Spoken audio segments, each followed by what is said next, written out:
wedi cyrraedd y Pencampwriaeth olaf cyn yr un mawr. Chwilio nawr am y gorau ymhlith y bridiau Prydeinig Cynhenid ydyn ni. Caryl, mae yna 2 yn y ras, 2 bar. Ble mae'r arian di? Mae nhw 2 bar da iawn, fel ti'n gweud, lawr i 2 bar. So mae lawr i tast ar diwedd y dydd.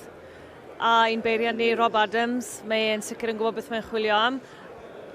Pwy a wyr, oedden e'n mynd i ddod â pwysau mewn? Achos byddwn ni'n tybio bod bach o waniaeth pwysau yn y 2 bar yma. Ni'n gwybod bod y dorset dros 100 kilo. Dyn nhw'n edrych fan ni cofio, dyn nhw, mae'n eitha caled, ydyn nhw? Maen nhw'n gael trimmo mor dda, maen nhw'n gael trimmo'n agos iawn i'r croen. So, hwnna'n gamp ar ei hunan. Unwaith eto mae'r wobr yn mynd i Gymru, achos mae dyn ni Daniel Jarman o Llanidloes, a wedyn Chrissy Joseph o Aberhonddu.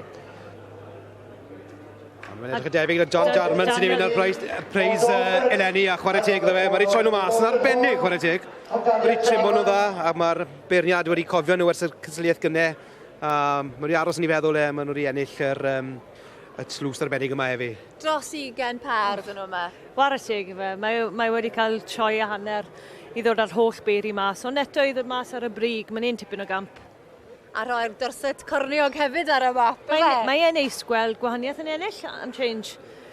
Ond war teg iddo fe, tipyn o gamp. Mae'n adfert dda iawn i'r dorset fel bryd yn fe chwarae teg. Mae'n nhw'n gallu ennill ar y llwyfan yma a dod mor bell yn y cysylltiaeth. Mae Dan wedi gwneud lot o deiawni i'r bryd wrth dod nhw ma ac yn gwneud mor dda gyda nhw chwarae teg. A troi nhw mas mor dda hefyd. Dim jyst dod nhw ma, wedi hela nhw edrych yn bendigedig chwarae teg. Mae pob par mae fe wedi dod mas a wedi yn ysgleinio, chwarae teg. Dan yn stocman cyn iawn, boi hoffus ofnadw a pob beth mae fe'n neud, mae fe'n rhoi 100% mewn dda fe. Chwarae teg dda fe a mae waith wedi talu ar ei anfed heddi. Tîm o bobl yn helpu fe, ond wedi gwneud fwyaf o'r gwaith unan chwarae teg. Diolch yn fawr i chi'ch doi. Nawr draw i weld y gwrfon heddig. Nid o'r bala, ond o Llanidloes. Daniel, amazing. Yeah, very good. Yeah, very pleased. Did you ever imagine this when you were coming to the Winter Fair with over 20 pairs? No, but we wanted to give it a good go. Tell me about these, because these are pretty special, the horned dorset. Yeah, you don't see many horned dorsets.